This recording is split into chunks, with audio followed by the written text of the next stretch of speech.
We will now continue with the installation and operation of the various trackless attachments.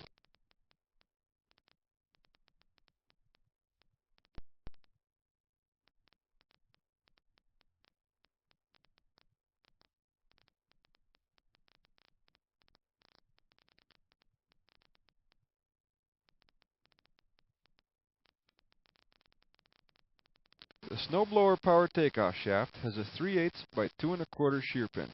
Please be aware that this must be a grade 5 bolt. There is a grease fitting on each of the universal joints.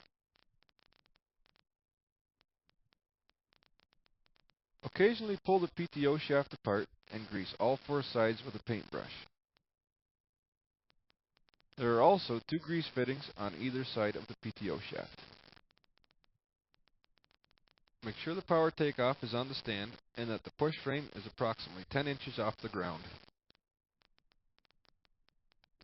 Check the gearbox for oil leaks.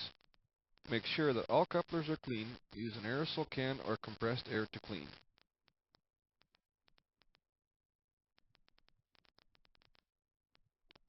The second shear bolt is for the augers. It is located on the end of the cross shaft. It too is a grade 5 shear bolt. The part number is 50-042. Make sure the drive chain is tight.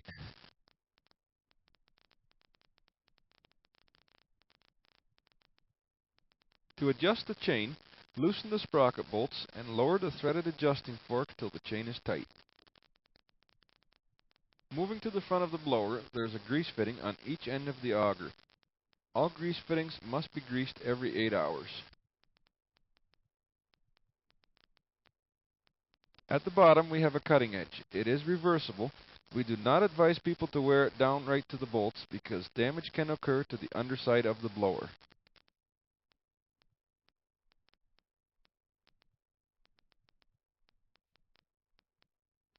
Remove wing nuts and slide power takeoff cover under the seat. Lock both lift latches in the open position. Carefully drive the tractor into the push frame.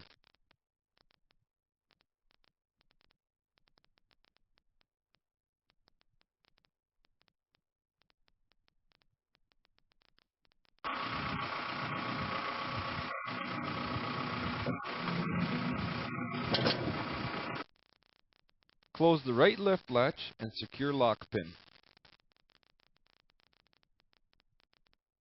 Close the left lift latch and secure lock pin.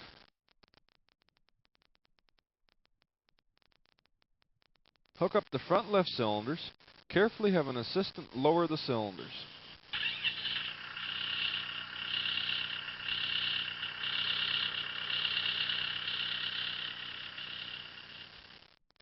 Install the pins and linch pins.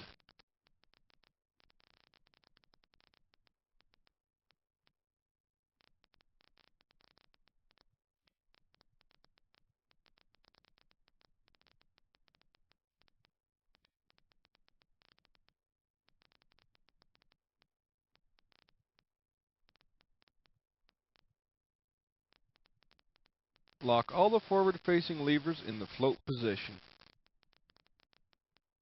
Lift up the power takeoff shaft. Slightly rotate in order to line up with the splines of the tractor.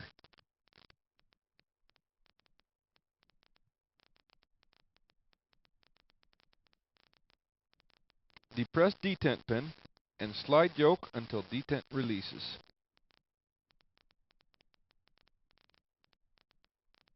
Close the power takeoff cover and install the wing nuts.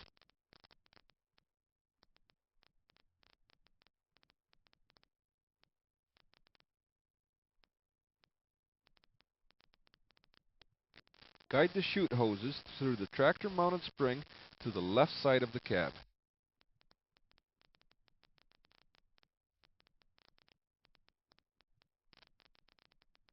Hook the black hose to the second coupler from the top and the yellow hose to the yellow coupler.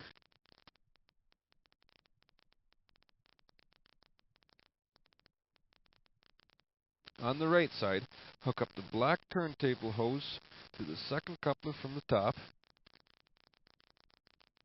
and the red coated hose to the red coupler.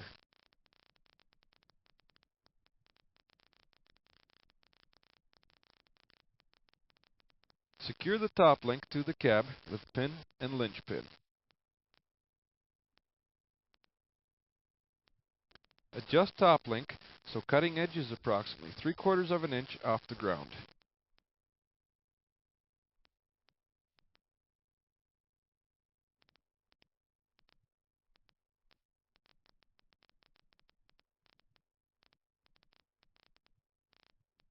Tighten jam nut and lock with a swing press. Please be aware that the blower top link pin is a special pin with a shallow head. The reason for this is so the blower chute will clear the pin when it is rotated. Be sure to install washers on the far side so the pin does not strike the chute. Be sure to lower the power takeoff cradle and raise the push frame stand. It may be necessary to adjust the skid shoes to obtain the proper cutting edge height. Periodically grease the front and rear grease fittings of the turntable. This is best done with 2 people. One person to run the grease gun and the second person to slowly rotate the chute using the tractor power. Please use extreme caution.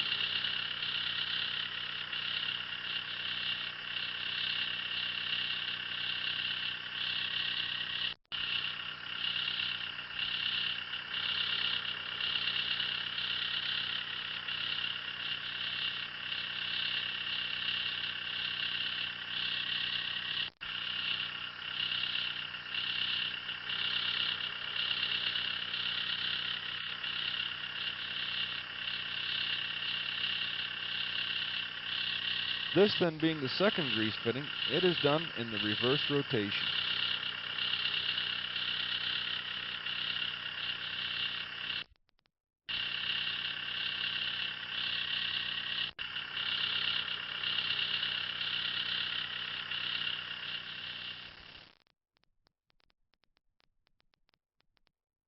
We are now ready to start the blower. If everyone is out of the way and the chute is angled in a safe location, start up the PTO at idle. The forward-facing lever closest to the seat will raise and lower the blower. It should be locked in the float position. The middle forward-facing lever moves the deflector up and down and should be left in the center position. The lever closest to the window rotates the chute up is to the left and down is to the right. It should be left in the center position.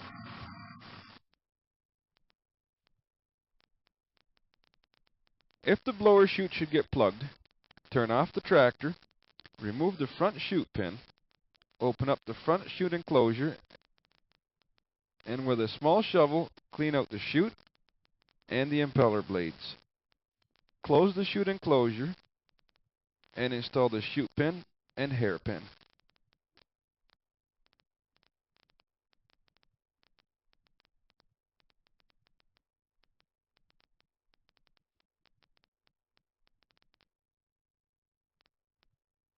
We are now ready to blow snow.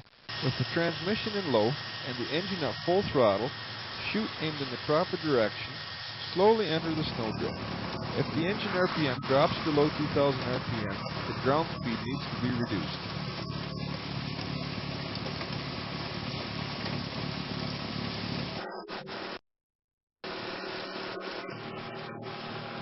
It is always a good idea to scout the area to be blown in the fall before the snow flies. This way, all obstacles can be flagged. It is always a good idea to blow snow away from traffic and pedestrians. And remember, to use the blower as a blower and not as a plow. Let the blower do the work, and always run the blower in the float position. In heavy snow, use the optional deep reduction transmission if the tractor is so equipped. Using proper snowblower etiquette. When coming to a driveway, rotate the chute ahead of the blower so the driveway is not filled. This will probably get you a few more 5-fingered waves instead of a 1-fingered salute.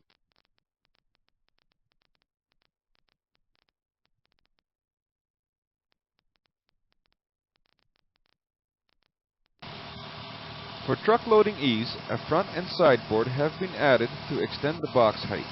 However, you may also slightly raise the dump body to use the front box wall as a backboard.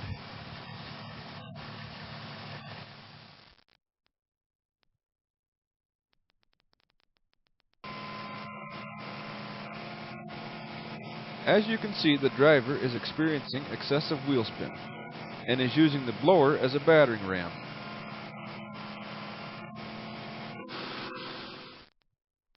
If you experience resistance while driving into a drift, raise the blower slightly while maintaining a forward motion. The idea is to cut 2 to 3 raised plateaus. Once you have the blower raised to its highest position, back out, lower the blower and float, and make a second clearing pass, and repeat step 1 if needed.